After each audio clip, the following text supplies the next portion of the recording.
is Ryan. Hi, I'm Whitney. I'm Paige. I'm Lauren. And this is the Health Promotion and College Lifestyle. So today we will be presenting about ways to promote health in college students. College is often a very stressful experience for many people, loaded with new and harder classes, papers, exams, parties, and more. Undergraduates, around 79.8%, are under 25. What this means is most are graduating high school and moving into the college environment where they have to learn how to be more independent and autonomous. This is often a critical time for students because they're trying to balance all the aspects of having a college lifestyle. So this actually often results in a choice of poor nutrition, substance abuse, a lack of exercise, mindfulness, and sleep. 90% of college students report experiencing stress and 15.8% experience anxiety. Many students are finding unhealthy ways to relieve this stress, so our goal here is to teach about healthy ways to alter this negative habits. So first up is nutrition, just because a lot of college students struggle to incorporate a healthy diet into their busy schedule. In fact, in 2015, the American College Association found that 40% of college students are not within normal weight standards. That's about half the student population not to be within normal weight standards and have imbalanced nutrition. Weight standards are assessed by what's called body mass index, or otherwise BMI. Keep in mind that with BMI, it objectively takes your height and weight, but it doesn't necessarily go against your body type or the amount of body fat or muscle that you have. Therefore, depending on your body type, you may be at a healthy weight even though your BMI may insinuate otherwise. To assess your BMI, you can simply just Google search for BMI, type in your height and weight, and then your BMI will automatically be generated, letting you know if you're considered to be within normal weight standards. We have a chart right here, I know it's a little small on the screen, but just keep in mind that a normal BMI is between 18 and 24. Some of the underlying reasons why people have unhealthy weights were studied in a qualitative study conducted in 2014 titled Determinants of Eating Behaviors in University Students by De Leons. They found that the reasons the students were eating unhealthy was the convenience of the food in the cafeteria, the time, they don't have enough time to make food or bring a healthy lunch, and then also food insecurity. They might not have the financial means to actually buy healthy food. And then upbringing. A lot of students maybe were raised in families where they ate fast food for many of their meals. And then also ineffective coping, just because some students happen to eat their feelings while others won't eat at all. And then lastly, eating disorders are very prevalent among college students. So if they have bulimia, anorexia, or binge eating disorder, that would also compromise their nutrition. The U.S. Department of Agriculture recommends that people follow MyPlate, which is just a nutritional guideline for a healthy diet. If you were to take your plate and split it into 4 equal quadrants, 25% of your plate would be equal portions of fruits, grains, vegetables, and proteins. Also, many of us have a bad habit of unhealthy snacking throughout the day or indulging in fried, sugary, processed foods or beverages. Well, I know it's completely hard to cut these out of your diet, especially your morning lattes, but we should all strive to decrease the amount of unhealthy snacking and processed foods in our diet. In fact, a study focused on promoting healthy snacking habits in college students. The researchers found that the students actually were more inclined to eat healthy when they saw their peers eating healthier, or just like more motivational imagery around eating healthier.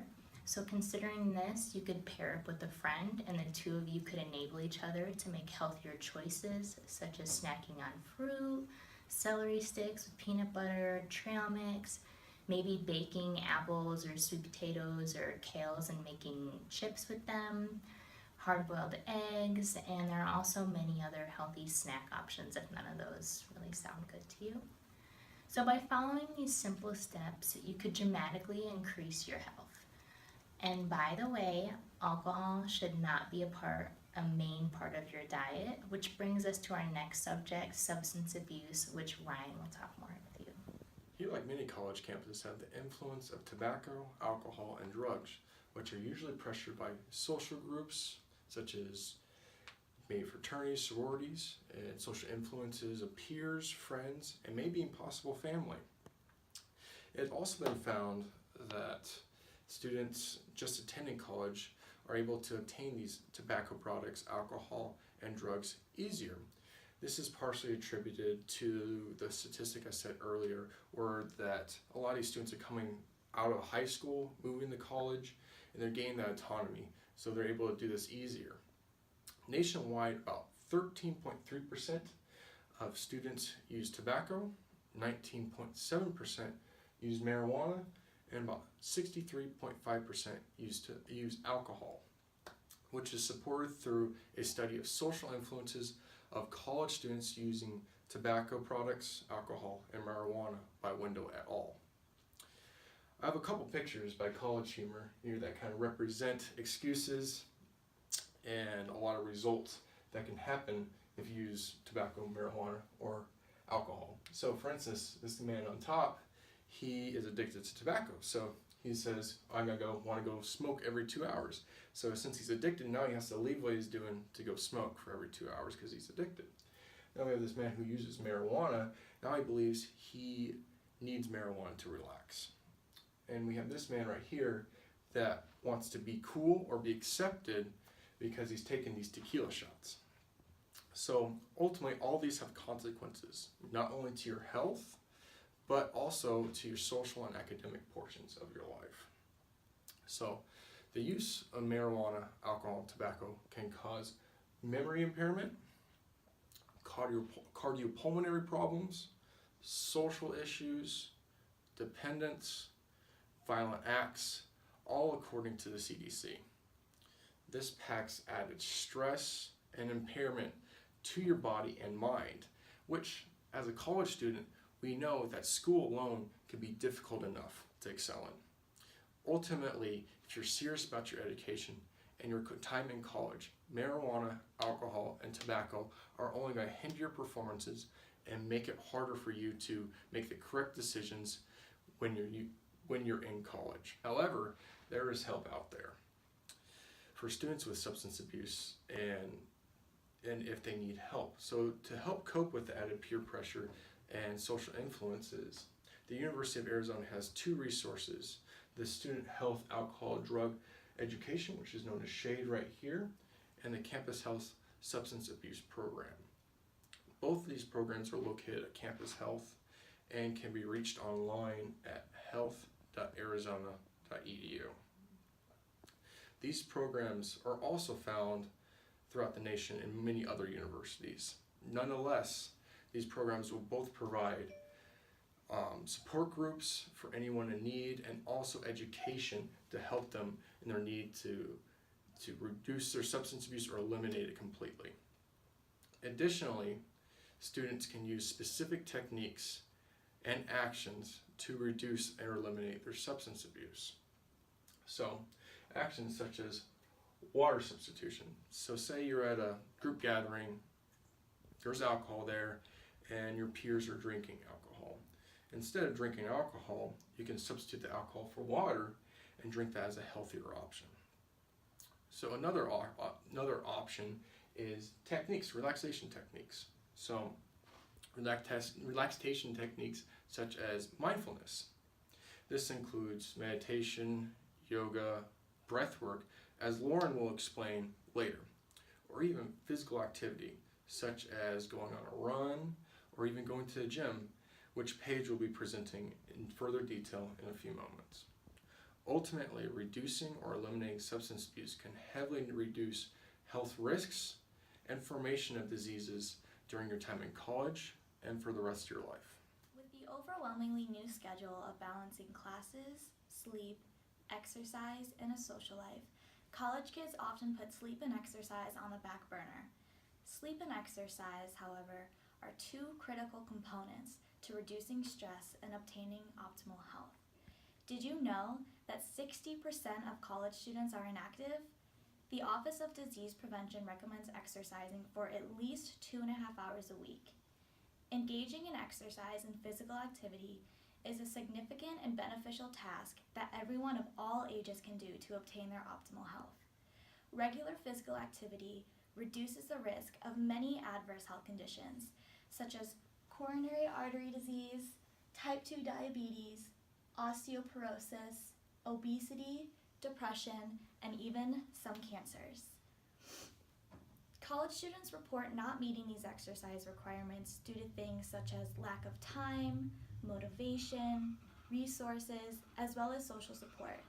But I'm here to tell you today that these are just excuses and that you can make time and find the motivation to incorporate physical activity into your daily life.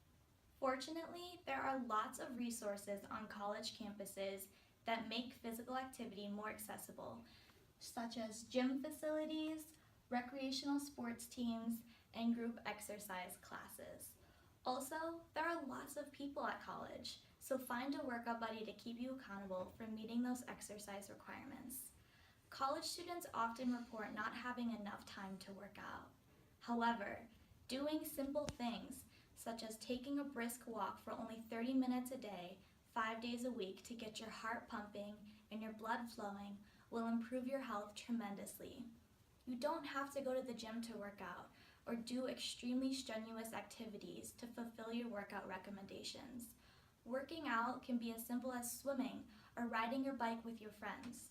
So I encourage you to find what fits your schedule best and making it as fun as possible so you will continue and maintain these exercise habits for the rest of your life.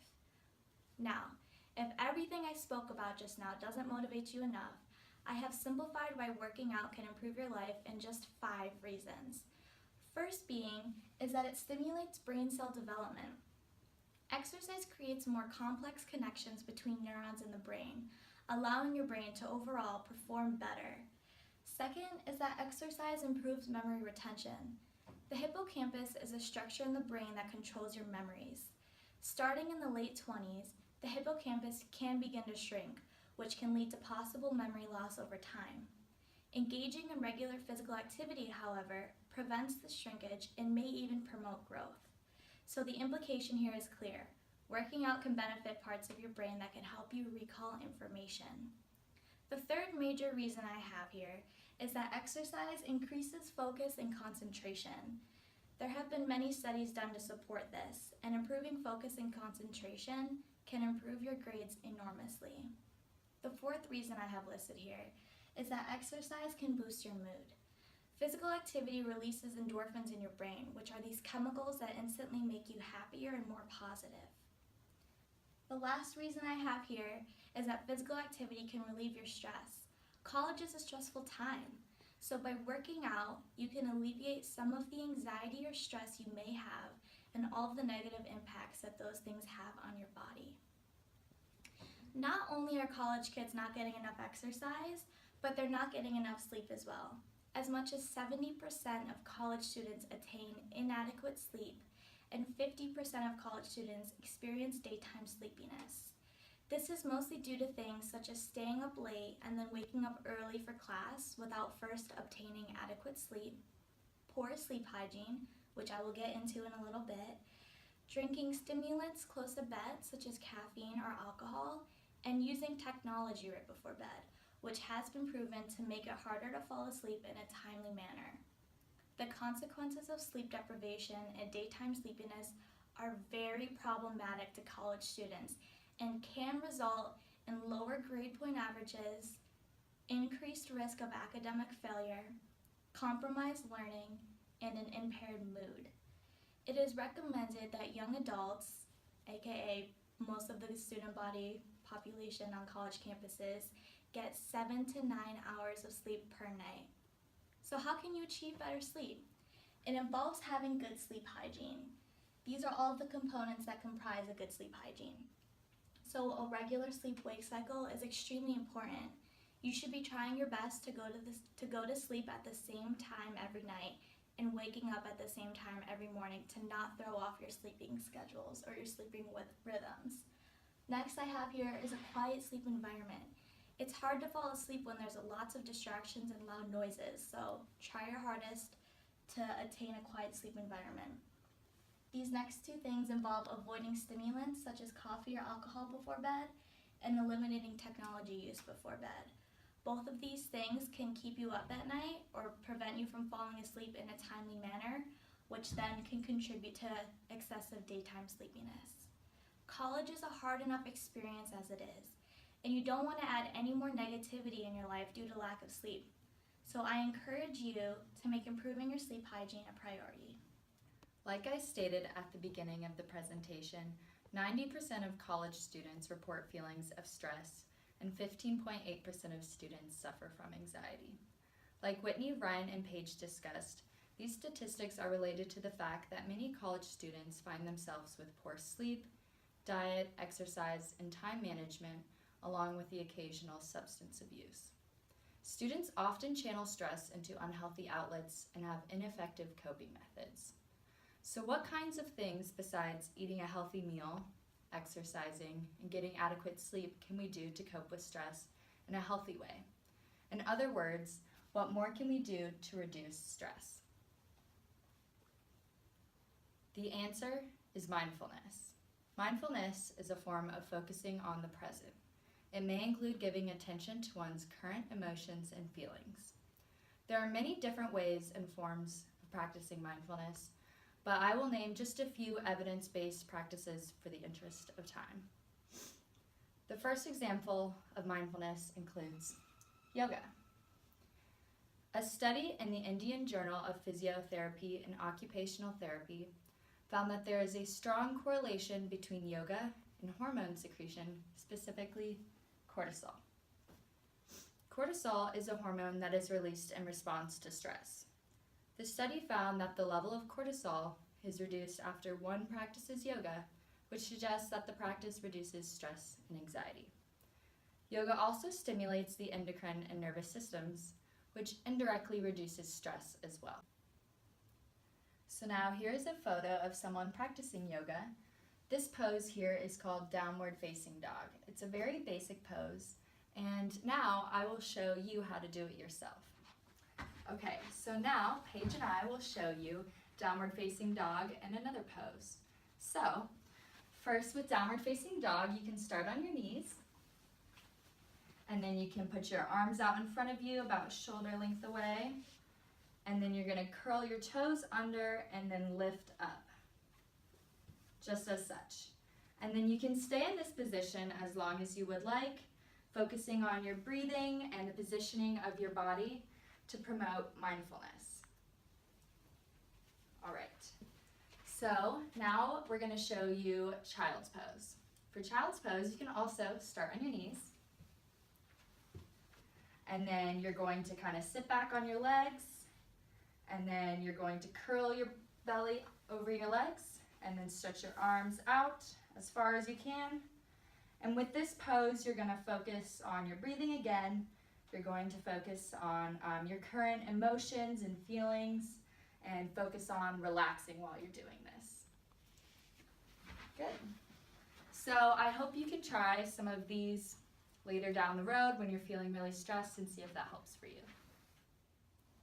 So another form of mindfulness that we will discuss is meditation.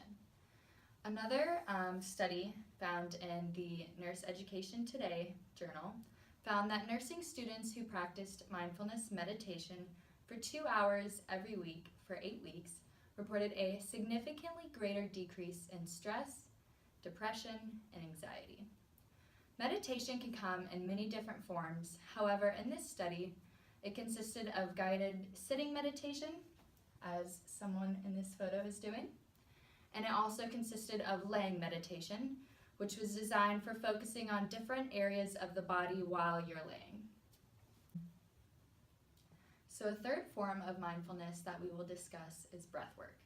Breathwork involves focusing on your breathing while performing deep breathing exercises. For example, one can breathe in for 3 seconds, hold for 7, and then breathe out for 8 seconds. So now let's try it together. So,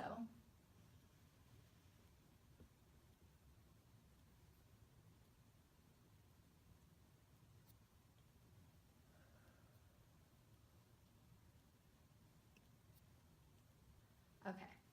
So, breathwork is also evidence-based. An article in Consumer Health describes the discovery of neurons in the hindbrain that control breathing. The study found links between deep breathing and stress, in which slower controlled breathing causes the neurons to be less active and thus reduce stress levels. So I hope that you can use breathwork, yoga, meditation in your life to see if that helps reduce some of your stress in college. So while I know this seems like a lot of information to take in, keep in mind you don't have to do everything at once. Just making small changes to your life can really make a dramatic difference on your health. Something as simple as reducing the amount of snacking that you do, or even the types of snacking that you do, or perhaps only having one latte a week versus getting a latte every day and just making it kind of a little treat for yourself that you get once a week. Same thing with going to eat out. If you eat a lot of fast food, it can also just dramatically decrease the amount of fast food that you eat. And then another thing to touch on is alcohol and smoking. Maybe if you go out a lot, just having one drink and then drinking water for the rest of the night, or even trying to quit smoking would be the most beneficial for your health. But I know for a lot of people that may be difficult, so maybe trying to use nicotine gum or the nicotine patches, anything to reduce your overall smoking intake and alcohol intake. So a lot of college students don't meet the recommendations that we spoke about today, but incorporating all the interventions that we touched on will improve your health and your lives tremendously. As I spoke about, physical activity not only reduces stress, but prevents very adverse conditions from developing down the road. So we encourage you to try to eliminate those excuses of, oh, I have too much homework tonight, or anything else.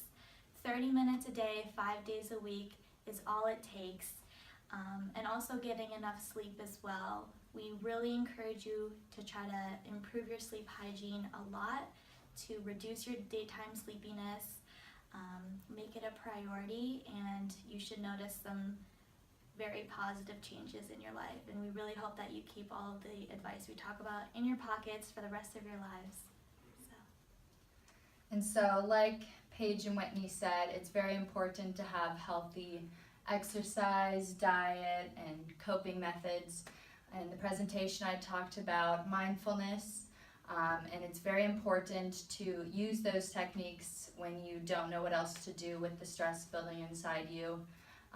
Yoga and meditation and breath work are all great examples, but if you want to know more, there's many other different kinds of mindfulness as well.